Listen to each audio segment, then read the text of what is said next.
Vamos a ver que, bueno, aquí son las partes como tal del timo. Bueno, vemos aquí la superficie, lo que es la corteza que les comentaba, que, bueno, es una zona mucho más teñida porque hay más población celular. La médula es mucho más pálida. Todos los linfocitos comienzan su proceso de maduración aquí, poco a poco van migrando hacia la médula donde ya se liberan, ¿sí? Vamos a ver dentro de la estructura del timo algunas vénulas de endotelio alto que le van a facilitar por la migración a estos linfocitos. Aquí vemos, si nosotros hiciéramos una esquematización de esta corteza, vamos a ver cómo en la parte más externa de la corteza vamos a tener unas células nodriza. ¿Sí? Estas células nodriza, pues como su nombre lo dice, van a tratar como de proteger, de ser como las nanas de estos linfocitos para sostener la proliferación de las células progenitoras. Acuérdense que las citocinas tienen mucho que ver en todos estos procesos. En este caso, la interleucina 7 es la que favorece la proliferación de todos estos linfocitos. Entonces, aquí va a haber un ambiente más cargado en interleucina 7. Sabemos que los linfocitos nacen conforme van madurando, es como si estuvieran sometidos a un proceso universitario. Van teniendo contacto con diferentes estirpes celulares y se fijan aquí las células epiteliales de la corteza. Estas células van a estar repletas de MHC clase 1 y de diferentes moléculas de superficie para las cuales tienen que entrenar a estos linfocitos. Sabemos que también como una parte muy importante, un componente muy importante de esta población, pues son los macrófagos, ¿no? Obviamente, como les comentaba, el 95% de las células van a inducirse en apoptosis porque no van a lograr madurar adecuadamente. Y entonces todas esas células van a generar pues basura, finalmente, que va a ser eliminada a través de estos macrófagos. Sabemos que en el timo podemos observar algunos corpúsculos de Hassall que se consideran que son probablemente células epiteliales en degeneración. Y bueno, ahorita vamos a hablar un poquito más de lo que sería el proceso de maduración de los linfocitos, sé que es muy, muy interesante. Y una vez que ya logran pasar como todos sus exámenes, entonces en ese punto ya pasaron todas sus pruebas, son liberados hacia la médula para poder ejercer su función. Lo que les comentaba con respecto a estas moléculas de superficie, vemos que los linfocitos T a lo largo de todo su proceso de maduración pues van a tener expresión de diferentes moléculas de superficie. E incluso yo les decía, bueno, pues hay algunos que son CD4 y al final algunos son CD8, pero fíjense cómo aquí hay una etapa en donde incluso pueden expresar ambas, en la fase 2 de maduración, pueden expresar ambas moléculas, ¿de acuerdo? Aquí vemos cómo algunas se van encendiendo, otras se van expresando menos, ¿sí? Y aquí dentro del proceso de madurez del linfocito T, pues vemos que, ¿qué es lo que ocurre normalmente? Yo se los explico de una manera como muy lógica, ¿no? Lo primero que se debe de interesar, si ustedes dirigieran el sistema inmune, ¿qué es lo primero que les interesaría? Si ustedes estuvieran entrenando a un equipo de protección, ¿no? ¿Qué es lo primero que les interesaría?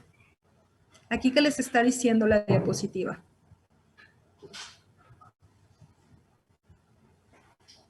¿Alguien me puede decir? Entre ellas. El reconocimiento. Exacto. O sea, cuando yo estoy entrenando un equipo, lo primero que hago es que sepan quién es el equipo, ¿de acuerdo? Y que reconozcan quiénes son los propios. Entonces, el sistema inmune, les digo, él actúa de una manera como muy, muy lógica. Es como en un equipo de fútbol. Pues antes de salir a jugar tienen que saber quién es su equipo. ¿Cómo se identifican? Pues con las camisetas. En este caso, es a través del complejo mayor de histocompatibilidad. Entonces, dentro de este proceso de entrenamiento, a las células se les exige que sepan reconocer cuando este MHC es propio. ¿De acuerdo? Entonces, obviamente, pues las células que no logran reconocer este MHC propio, se les induce a través de diferentes estímulos la apoptosis, que es la muerte celular programada. Una vez que ya brincan esta etapa, lo que se les pide es no solo que lo reconozcan, sino que sean equilibradas, ¿sí? Si de repente existe un exceso en el reconocimiento, es como si sale el jugador y bueno, ama tanto su lado de la cancha que anota los goles en su portería, es lo que llamaríamos autoinmunidad. Entonces, pues obviamente esa célula no le conviene al sistema inmune. Entonces, si no están bien regulados estos receptores y sobreactúan contra los propios antígenos o los sobrereconocen, entonces también se les induce apoptosis. Entonces la célula no solo tiene que reconocer los autoantígenos, sino que tiene que tener un balance en la actuación hacia ellos. ¿De acuerdo? Digamos que no se tiene que volver fanática, porque entonces puede favorecer el proceso de autoinmunidad, que es lo que se llama selección negativa. Si no es como demasiado obsesiva con sus autoantígenos, entonces se le permite sobrevivir. Si sobreactúa o tiene una alta afinidad del receptor hacia los propios antígenos, entonces es mejor que esa célula perezca, porque si no, me genera mayor riesgo de autoinmunidad. ¿Quedó claro eso? Sí, perfecto. Ok, entonces acuérdense del equipo de fútbol. Vamos a ver, entonces, bueno, esta selección negativa también puede llegar a presentarse fuera del timo y sabemos que, bueno, hay ciertos mecanismos para inducir la tolerancia periférica, como disminución en la expresión del TCR, CD8. Hay algunas células que incluso se les induce que sean anérgicas y algunas células T reguladoras que nos van a estar regulando como todos estos procesos. Dentro de las células T reguladoras, bueno, cada año se descubren nuevas. Aquí, pues, básicamente tenemos las más importantes, las NKT, las T gamma delta, que tienen, les comentaba, como una función en la regulación, y las CD4 reguladoras. Por otro lado, bueno, hablando de lo que son los linfocitos B, estos, bueno, en la etapa prenatal van a desarrollarse, bueno, van a producirse en lo que sería el hígado fetal. Se llaman linfocitos B, pues porque previamente se sabía que se formaban en la bursa de Fabricio, en las aves, que aquí se los pongo como dato cultural, aquí es donde está localizada, y se inicia su formación más o menos entre la 8ª y la 9ª semana de gestación. Aquí vemos que también a los linfocitos B, el proceso de maduración les exige mucho, ¿no? Igual tienen contacto con células reticulares, las van a, pasando para ir identificando si reconocen o no los autoantígenos, también para saber que sus receptores estén adecuadamente regulados. Si logran pasar todo este proceso de estudio, pues bueno, ya en ese punto pues son liberadas. Fíjense que aquí el procedimiento de selección de las células B, pues no es tan agresivo como el de las T. El de las T, los que salen a circulación son menos del 5%. En el caso de las B, puede ser hasta un 25%. Realmente estos procesos de maduración, ya después lo vamos a ver como un poquito más específico, pero estos procesos de maduración son muy similares entre las células B y T. Entonces sabemos que, bueno, tienen su progenitor linfocítico. En principio van a ser los prolinfocitos, posteriormente prelinfocitos, y bueno, posteriormente pues se les va a regular. Obviamente tienen que expresar este receptor para que puedan reconocer el MHC. Si por alguna causa no expresan su receptor TCR o el BCR, que son las inmunoglobulinas, entonces también esta célula no nos sirve y se le induce apoptosis. Entonces aquí vemos que, por ejemplo, influye mucho qué tan importante es el reconocimiento de los antígenos. Si es demasiado fuerte, pues en ese punto se elimina, ¿sí? En la médula ósea, bueno, sabemos que es el principal órgano responsable de la inmunidad humoral. Aquí es donde ya en la etapa postnatal se van a generar estos linfocitos B. Y por otro lado, bueno, tenemos los tejidos linfoides secundarios, que los podríamos considerar como los encapsulados u organizados, los ganglios linfáticos y el vaso dentro de estos secundarios, o las acumulaciones no encapsuladas del tejido linfoide, que es el MALT, que puede ser el GALT, BALT o el tejido linfoide asociado al aparato genitourinario. Acuérdense que GALT es asociado al intestino, BALT al epitelio bronquial, ¿de acuerdo? Entonces, dentro de estos órganos linfoides secundarios organizados, pues tenemos el vaso. Está localizado en el cuadrante superior izquierdo del abdomen.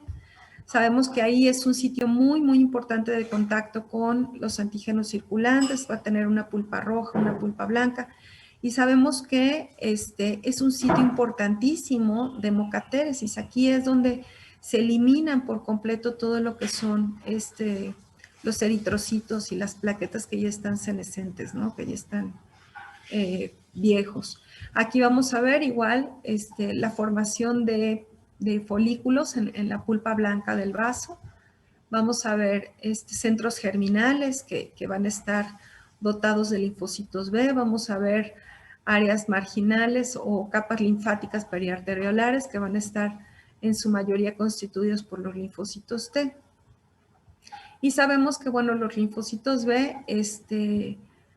sobre todo estos que están localizados en el vaso, en la zona marginal, nos van a dar una respuesta, van a ser muy importantes en la respuesta a antígenos timoindependientes. En esto influye mucho, por ejemplo, la aplicación de ciertas vacunas. Por ejemplo, la vacuna del neumococo.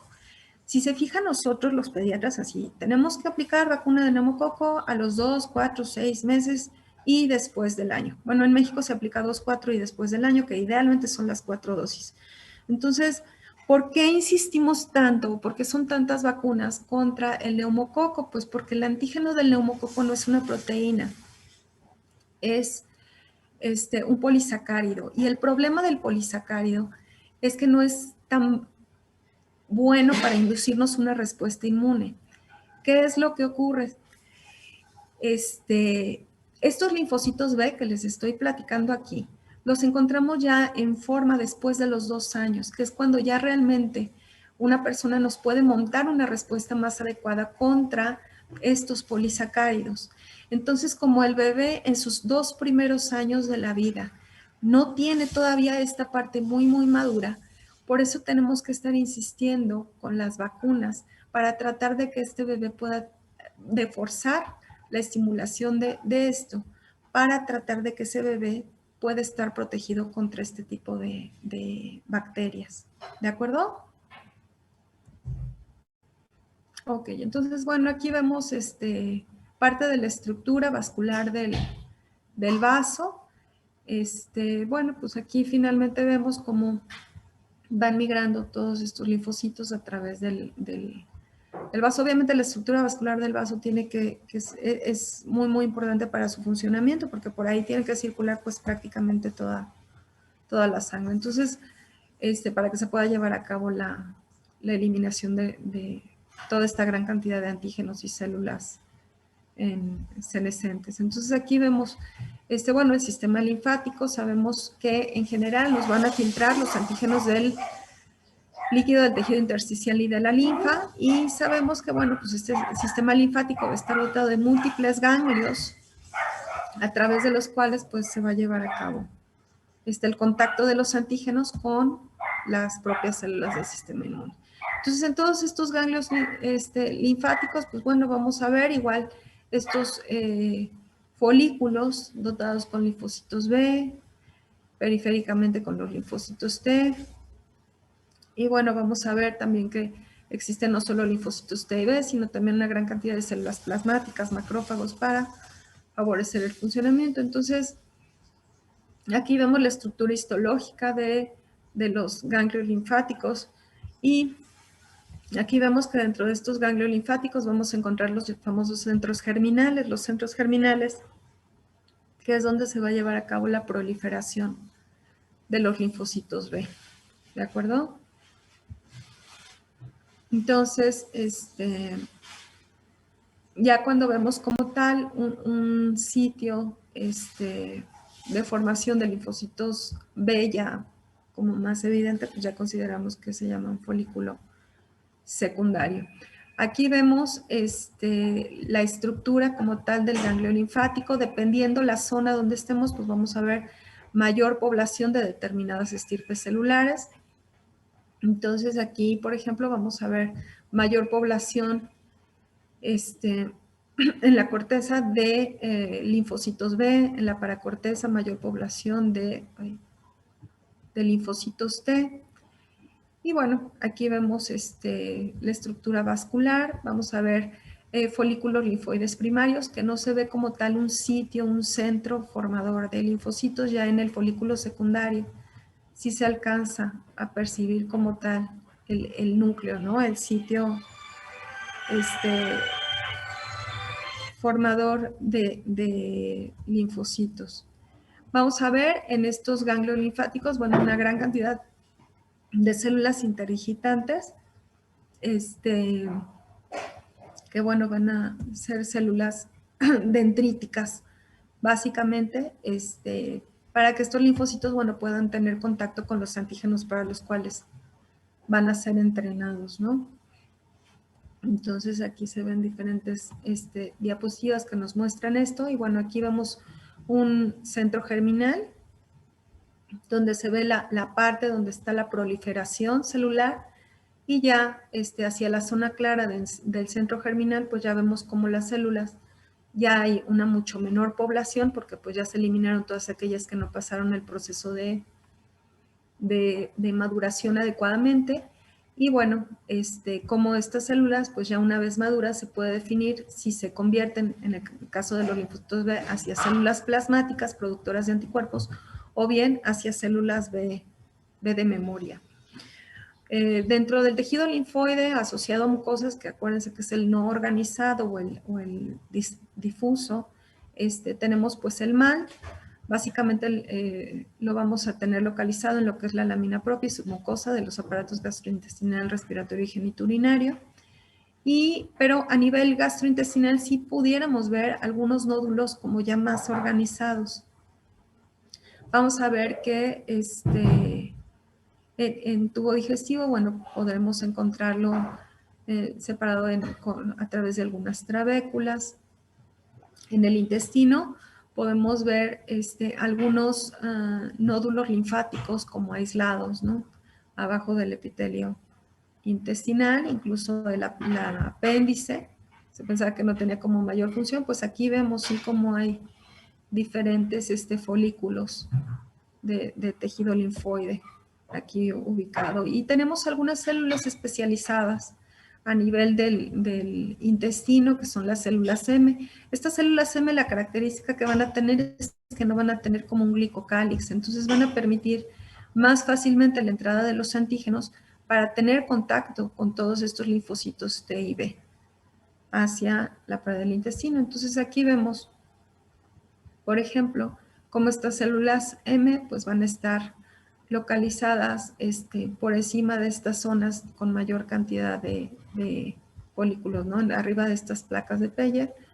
Y una vez que ya estos linfocitos alcanzan su maduración, bueno, se pueden distribuir hacia todo el cuerpo, ¿sí? Aquí podemos observar tejido linfoide difuso que puede estar localizado. Digamos que este es el que llamaríamos organizado, y este es el que está como difuso, que son algunos linfocitos intraepiteliales que podemos observar que ya están localizados aquí en la mucosa, ¿no? Entonces, aquí vemos cómo una vez que entra el antígeno a través de la célula M, tiene contacto con los linfocitos, a su vez migran hacia los ganglios linfáticos estos linfocitos hacia el conducto torácico, hacia el torrente sanguíneo, y se van distribuyendo.